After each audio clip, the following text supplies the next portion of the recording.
My name is Crís Íbí. I'm a professor of astronomy at the University of Arizona. And I wrote a book about astrobiology, the search for life in the universe, called The Living Cosmos. In this book, for a part, I have to look at what happened to life on Earth and the story of this planet. Because understanding life elsewhere in the universe, we still only know of life on one planet. We must understand life on Earth as well as possible. Because life can be inside rock, can be hotter than the boiling point of water and colder than the freezing point. A life can be found in complete darkness, in caves, or at the bottom of the ocean. And if life can be found in such strange and extreme places here on one planet, then we think that there are other strange and extreme places where life might also be found. Then I look at the issue of what we can do by looking out in space. Our immediate environment is the solar system. So the distance between stars is very large. Travel to the nearest stars will take maybe hundreds of years for us. So we must also learn about our own solar system. Most people think that the Earth is very special, that it's the only place with life in the solar system and maybe beyond because the temperature is just right, there's a lot of water. But if life just needs energy and water and organic or carbon material, then we can find that in other places in the solar system. I talk in particular, of course, about Mars because it's of great historical interest for life.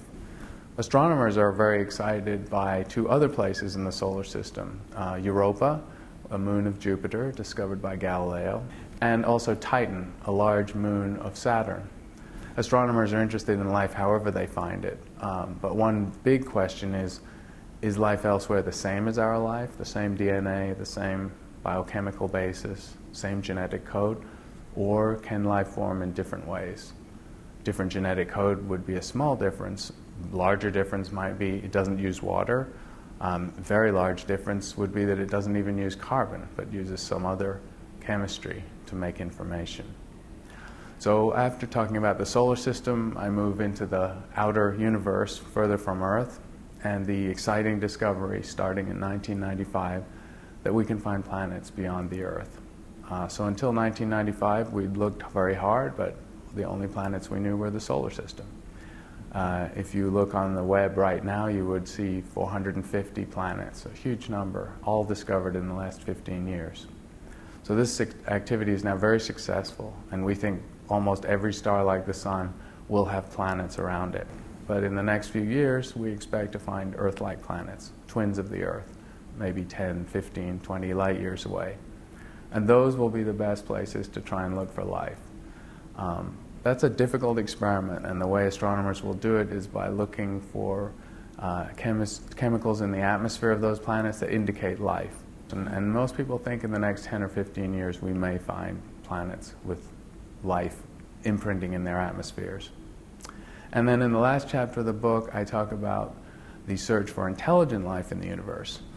So another set of astronomers using different methods is trying to listen for signals from other planets, faraway planets, artificial signals that indicate technology and some civilization, some intelligence.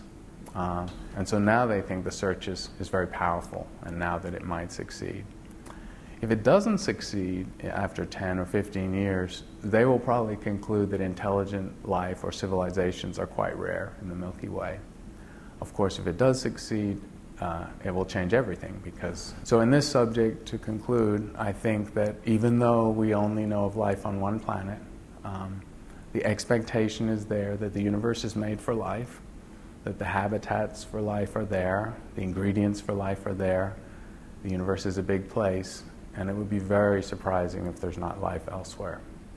The reader from my book is not a scientist, but somebody who's interested in science, who's maybe heard of some of these ideas and wants to read more. So the book is not technical, no equations. It's written for every person to read.